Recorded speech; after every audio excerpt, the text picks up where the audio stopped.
Semacam inilah saya juga bingung ini. Jadi di lahan yang sangat kritis bebatuan, Mbah Marsan melakukan percobaan dengan budidaya pisang Cavendish. Assalamualaikum warahmatullahi wabarakatuh. Halo sobat sekalian, hari ini jumpa lagi bersama saya di sebuah kebun yang nampaknya gersang sekali. Namun ketika kami lewat, saya amati ada sebuah pagar yang berasal dari jaring. Nah, usut punya usut, ternyata kebun ini yang di sampingnya bebatuan yang menurut saya masih sangat gersang ini, saya jumpai banyak sekali tunas pisang. Nah, ini ada yang mencangkul. Yuk coba kita tanya-tanya apa yang ditanam ini. Ya, ternyata ini Mbah Marsan yang sedang melakukan ndangir dari sebuah tanaman yang saat ini ditanam beberapa hari yang lalu. Ini adalah tanaman pisang ini ya Pak ya? Ya, tanaman pisang Cavendish. Ya, jadi ini tanaman pisang Cavendish yang di lahan ini total ada berapa batang ini? Ya, sekitar 100 batang dengan luas berapa ini kira-kira? 800-an meter. 800 meter. Tanah yang gersang ini kenapa kok ditanami pisang ini, maksudnya seperti apa ini? Ya, biar tanahnya menjadi subur. Ini kan tanah bebatuan, sekaligus untuk mengambil batu-batunya yang berserakan. Maka dari itu kami tanami pisang, sekaligus memelihara tanah tersebut. Oh, jadi untuk proses pemeliharaan tanah itu dilakukan dengan menanam atau budidaya pisang.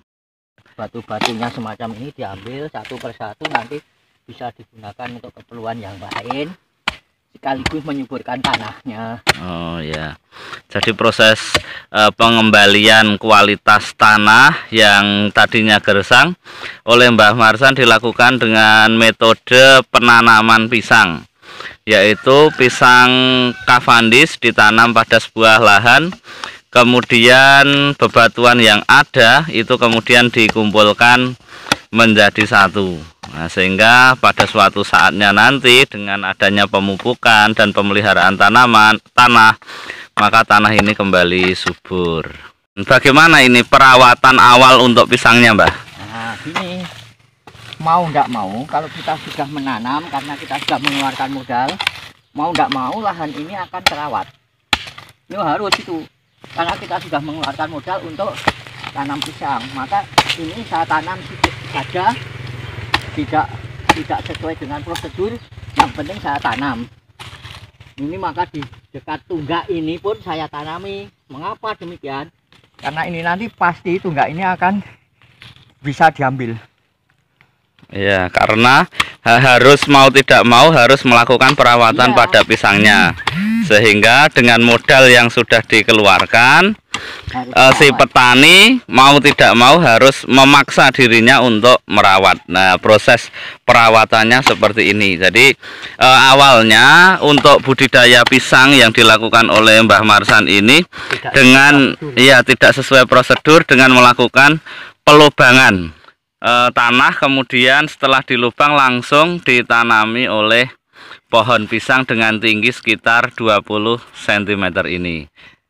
Kemudian di minggu berikutnya dilakukan proses ndangir seperti yang dilakukan ini di dekat tunggak semacam ini, sehingga mau tidak mau si petani nanti akan mengolah lahannya supaya pisang tersebut bisa tumbuh.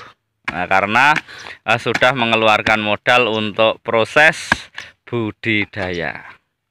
Nah, semacam ini beberapa lokasi yang ada di lahan Mbah Marsan itu, ada beberapa lokasi dan tentunya dari awal semua lokasi itu gersang.